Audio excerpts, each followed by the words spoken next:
बिस्मिल्लाहिर्रहमानिर्रहीम। AR news के साथ मैं नवीद बट। वैसे ही अस्सलाम वालेकुम। आप देख रहे हैं सच तो ये है।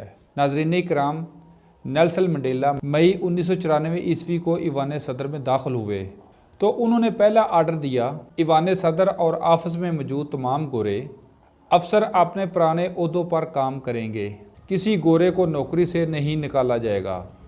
दूसरा आर्डर सिक्योरिटी गार्ड के मुतल्लक था।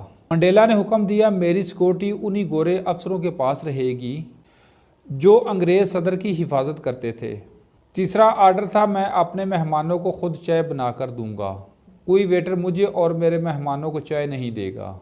चौथा आर्डर था, मैं अपने ज़ाती घर में रहूँगा और शाम के वक़्त नाइट स्टाफ के सिवा कोई मेरी ड्यूटी नहीं देगा।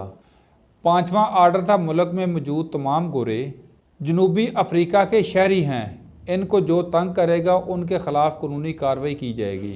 छठा आर्डर था, आज से मेरा कोई सियासी और ज़ाती मुखालफ नहीं होगा, मैं अपने तमाम मुखालफों के पास बगैर गार्ड के जाऊंगा।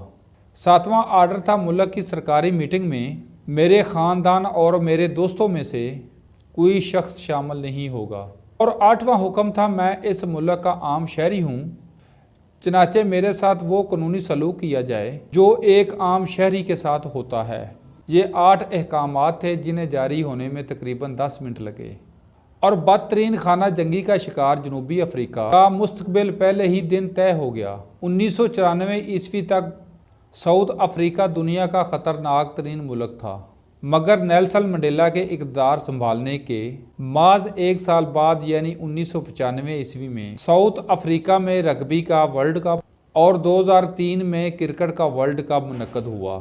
आज ये दुनिया के तरक्की याफ्ता और मजबूत ममालिक में शुमार होता है। नेल्सन मंडेला जनूबी अफ्रीका के बानी थे, मगर ये 5 साल की सदारत के बाद 2004 में सियासत से रिटायर हो गए और 2014 में अपनी वफात तक महमूली दर्जे के छोटे घर में रहे। ये दुरुस्त है, मंडेला के इब्तदाई 8 अहकामात से जनूबी अफ्रीका में ना दीवारें चीन बनी, ना ये बरतानिया बना, ना यह वाशिंगटन बना और ना ही इन हकामात से रेलवे, स्टील मिल्स, एयरलाइंस, वापटा और मईशत ठीक हुई। मगर इन 8 हकामात ने जनूबी अफ्रीका को एक कौम बना दिया और 4 साल बाद जनूबी अफ्रीका के 80% मसाइल हल हो गए और मुल्क एक दुरुस्त सिमत की तरफ गामजन हो गया। नेल्सन मंडेला का कहना था, सियास्तदान अगले इलेक्शन का सोचते हैं जबकि लीडर अगली नस्ल का सोचते हैं। नाज़रीन कराम, यही हाल आज हमारे वतन अजीज़ का है। तब्दीली सरकार जिन दावों के साथ इक़्तिदार में आई, अब तक वो तमाम दावे खुद ही रद्द हो चुके हैं। 90 दिन में तब्दीली लाने वाले 3 साल बाद भी मुल्क की बदहाली का इल्ज़ाम गुज़श्ता हुक्मरानों को दे रहे हैं, तो ये तब्दीली सरकार की नाकामी का बहुत बड़ा सबूत है।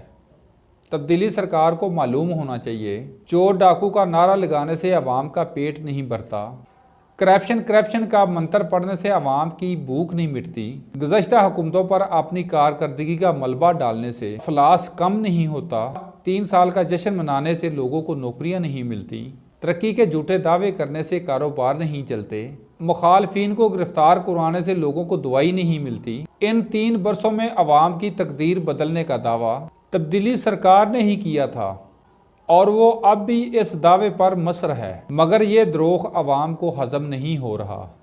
अब वो बेहतरी और फलाह चाहते हैं, हालात में तब्दीली चाहते हैं, बेहतर ज़िंदगी चाहते हैं। आप किसी भी शोबे को देख लें, तरक्की उल्टा सफ़र कर रही है।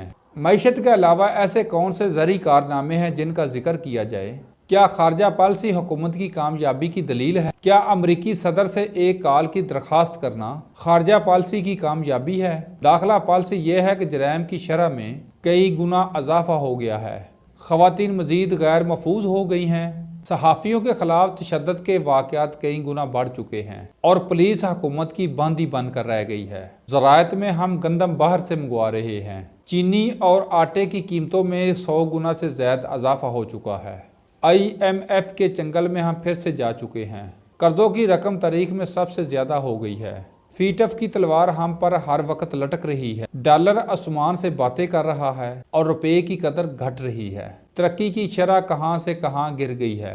ये सब अलामात किसी जश्न के मुतकाज़ी नहीं, मातम का समा है, मुल्क की अबतरी का मातम। बैनुल अक़वामी सतह पर तौहीन का मातम, मईशत की बुरी हालत का मातम, बेरोज़गारी में इजाफे का मातम, कारोबार बंद होने का मातम, गुर्बत से होने वाली खुदकशियों का मातम, माशरती और समाजी अबतरी का मातम, इखलाकियात की गिरावट का मातम, जराइम की बढ़ती हुई शरह का मातम, 3 साल पहले किए गए बुलंदो बांग दावों का मातम। नाज़रीन किराम, आज के टॉपिक की तरफ आने से पहले एक ब्रेक दोबारा हाजिर होते हैं।